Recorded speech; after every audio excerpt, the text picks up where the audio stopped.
जन सेवक क्रांति पार्टी के राष्ट्रीय अध्यक्ष अंकित अलग जी हमारे साथ जुड़े हैं। गुरुग्राम सांसद प्रत्याशी विजय यादव जी, तो पहले तो बहुत बहुत स्वागत है आपका अंकित जी।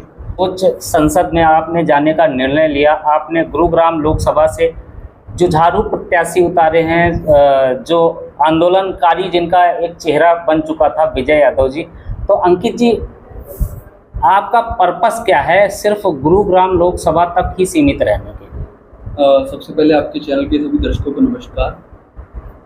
देखिए अखिलेश जी, जन सेवक क्रांति पार्टी का गठन 3 साल पहले हुआ था और शुरुआती दौर से जन सेवा का उद्देश्य रहा है और राजनीति में शुद्धिकरण का उद्देश्य रहा है, राजनीतिक क्रांति करने का उद्देश्य रहा है। और रही बात राजनीतिक प्रक्रिया यानी कि चुनावी प्रक्रिया में आने की बात, हमने सोचा था शुरुआत में कि गुरुग्राम के नगर निगम चुनावों में हम हिस्सा लेंगे। फिर हमने सोचा कि हम विधानसभा चुनावों में हिस्सा लेंगे, लेकिन शायद ऊपर वाले को कुछ और ही मंजूर था। ऊपर वाले ने सोचा कि जन सेवक क्रांति पार्टी को गुरुग्राम लोकसभा और जो देश में लोकसभा के चुनाव चल रहे हैं उसमें भी हिस्सा लेना चाहिए।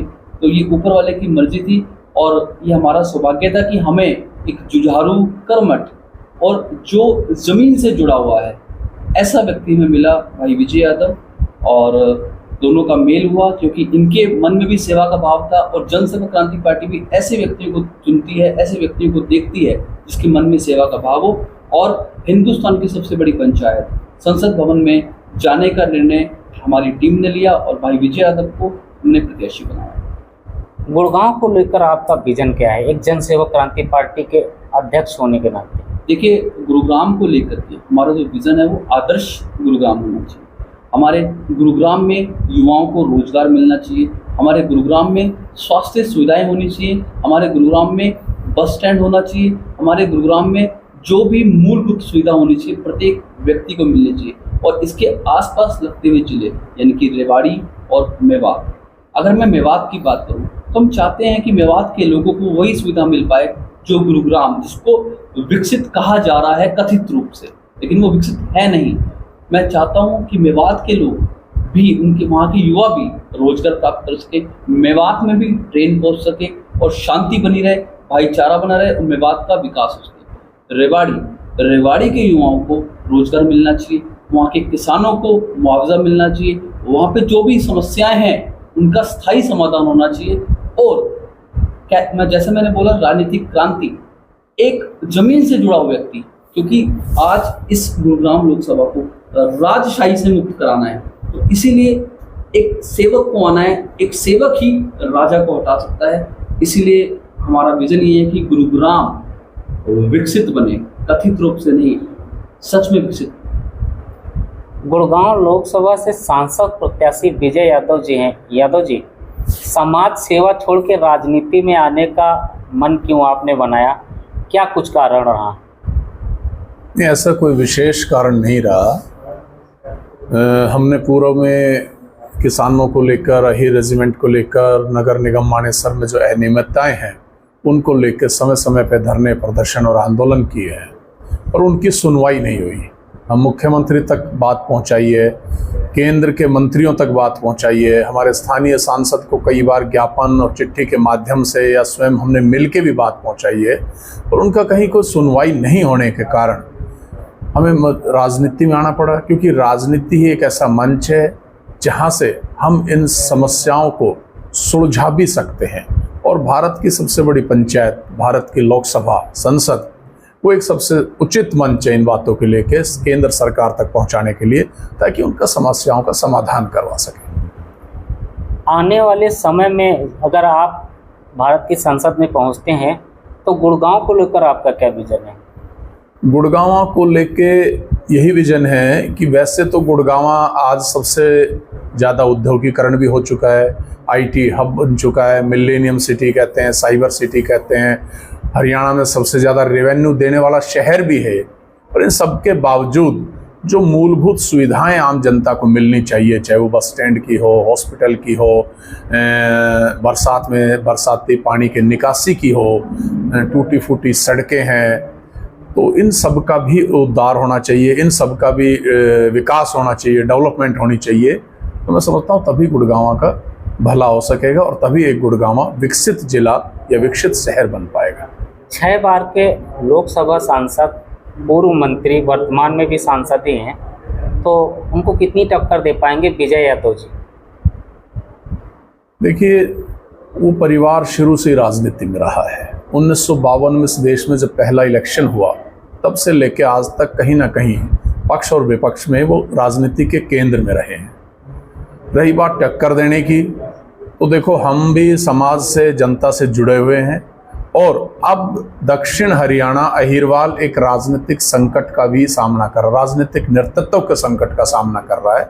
और मैं जितनी भी जगह पंचायतों में जाता रहा हूँ पूर्व में कई सालों में, तो वहाँ एक जनता की आवाज़ होती थी कि हम राजशाही से या परिवारवाद से या रामपुरा हाउस की राजनीति से ऊब चुके हैं और हमारे पास कोई विकल्प नहीं है। तो एक विकल्प के तौर पर मैं विजय यादव जनसेवक क्रांति पार्टी के प्रत्याशी के तौर पर आप लोगों के बीच हूँ। आप मेरा पूरा सहयोग समर्थन कीजिए। मैं आपको भरोसा भी देता हूँ कि जो समस्याएं दशकों से, जिनको हमारे यहाँ के मौजूदा सांसद कभी संसद में बोल ही नहीं पाए, हम उनको संसद में उठाएंगे, बड़ी मजबूती से, मुखरता से उठाएंगे और उन समस्याओं का समाधान भी करवाएंगे, मुद्दों का समाधान करवाएंगे। कहीं ना कहीं गुड़गांव लोकसभा में 9 विधानसभा हैं, लगभग 25 लाख कुछ वोट है। उसमें प्रमुख रूप से जो यादव वोट है, मुस्लिम समाज के बाद में यादव वोटों का नंबर आता है। तो क्या यादव और पंजाबी समुदाय, मतलब पंजाबी भाई मिलकर राजा साहब का खेल बिगाड़ देंगे? देखिए, यादव हो, पंजाबी हो, जाट हो, गुजर हो, ब्राह्मण हो, बनिया हो या मेव समाज हो, मुस्लिम समाज हमारा, वोट सभी देते हैं। और हम 36 बिरादरी, सभी धर्म, सभी मज़हब को साथ लेकर चलने वाले हैं और मुझे भरोसा है हम पूरा समर्थन सभी 36 बिरादरी दे रही है और खेल बिगाड़ेंगे नहीं, खेल बिगड़ चुका है। हाँ। राज बब्बर जी आए हैं, जिनको आप अभी पैराशूट उम्मीदवार बोल रहे थे, कि आप बता रहे थे कि गुड़गांव कांग्रेस को कोई स्थानीय उम्मीदवार नहीं मिला, इस वजह से पैराशूट उम्मीदवार कांग्रेस लेकर आई है। तो उनके विषय में क्या कुछ कहना चाहोगे? देखिए, मैं पहले भी कहा है कि दक्षिण हरियाणा एक राजनीतिक नेतृत्व के संकट के दौर से गुजर रहा है और यही कारण है कि कांग्रेस जैसी राष्ट्रीय पार्टी को बाहर से उम्मीदवार, पैराशूटी उम्मीदवार लाना पड़ा। कल को ये स्थिति शायद भाजपा में भी हो जाए। तो इसलिए समय रहते अपने लोगों को मजबूत करना होगा, अपने नौजवानों को राजनीति में मौका देना होगा। मैं आपकी मीडिया के चैनल के माध्यम से जनता से भी यही कहना चाहता हूँ कि ज़्यादा से ज़्यादा सहयोग, समर्थन अपने लोगों को करो, अपने नौजवानों को करो, ताकि भविष्य में भी इस तरह के पैराशूटी उम्मीदवार यहाँ ना थोपे जाए। जन सेवक क्रांति पार्टी, जिसका नाम ही सेवक हो, अंकित जी, क्या जन सेवक इस बार कोई कमाल कर पाएंगे?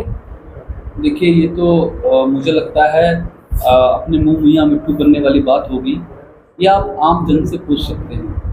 जितने भी 3 साल में जन सेवक क्रांति पार्टी के कार्यक्रम में आपने भी कवर किए हैं और आपने देखा होगा देश की सबसे बड़ी पार्टी कांग्रेस और पिछले 42-43 साल से बनी पार्टी भारतीय जनता पार्टी, इनके लोगों को अपने कार्यक्रमों में भीड़ जुटाने के लिए पेड लोग लाने पड़ते हैं। अगर एक इनका कोई कार्यक्रम गुरुग्राम शहर में होगा तो इनको नूह से लोग लाने पड़ते हैं, इनको रोहतक से लोग लाने पड़ते हैं। अगर आप देखें जन सेवक क्रांति पार्टी के कार्यकर्ताओं का जो भी प्रोग्राम होता है उसमें स्थानीय निवासी ज़्यादा होते हैं, यानी कि ये वो लोग होते हैं जो सच में बदलाव चाहते हैं। तो मैं यही कहूँगा, आपने देखा है जितने भी कार्यक्रम हुए हैं, तो आप आम जन से पूछेंगे तो आपको ज़्यादा पता लगेगा। 3 साल में जो पार्टी ने विकास किया है, पार्टी ने जो लोगों की सेवा की है, लोगों के काम किए। हाँ, मैं सही को सही कहने वाला हूँ, गलत को गलत कहने वाला हूँ। गुरुग्राम विधानसभा के अंदर प्रत्येक घर के अंदर आज हर व्यक्ति ये चाहता है कि इस बार बदलाव हो, इस बार नेता नहीं सेवक। तो हमारे साथ अंकित अलग जी जुड़े थे, जन सेवक क्रांति पार्टी के राष्ट्रीय संरक्षण और गुरुग्राम लोकसभा से सांसद प्रत्याशी नी की टीम से विजय यादव जी। बड़ी ही बेबाकी से उन्होंने बात रही, कहीं ना कहीं राज बब्बर जी पे भी हमला बोला, राजा साहब पे भी हमला बोला। राजनीतिक दल होने के नाते इनका कर्तव्य बनता है। तो अंत में अंकित जी, क्या कुछ अनुरोध करना चाहेंगे गुड़गांव की जनता से? देखिए, मैं गुरुग्राम की जनता से ये अपील करना चाहता हूँ, ये अनुरोध करना चाहता हूँ कि इस बार राजनीतिक क्रांति होनी है। वो क्रांति के यज्ञ में आहुति आप लोगों ने डालनी है। वो आहुति ऐसे डालेंगे कि जो आपका सबसे बड़ा अधिकार है उसका प्रयोग आप इस 25 मई को कीजिए। इस बार 25 मई को आप अपनी उंगली से, वोट की चोट से कथित राजा साहब को हटाइए और भाई विजय यादव जो जनसेवक क्रांति पार्टी के प्रत्याशी हैं, इनको भारी मतों से विजय बनाएं। और मैं आपको आश्वासन देता हूं कि इस बार गुरुग्राम की तस्वीर बदल देंगे। आपको सच में जो लोग कह रहे हैं कि इसको दुबई बनाएंगे, पहले किसी ने कहा था सिंगापुर बनाएंगे, हम इसको आदर्श गुरुग्राम बना के दिखाएंगे। आदर्श की परिभाषा क्या होती है हम सब जानते हैं। तो इस बार आप भाई विजय यादव को, जनसेवक क्रांति पार्टी के प्रत्याशी को अपने वोट से जिताए, भारी मतों से जिताए। बहुत बहुत धन्यवाद। धन्यवाद।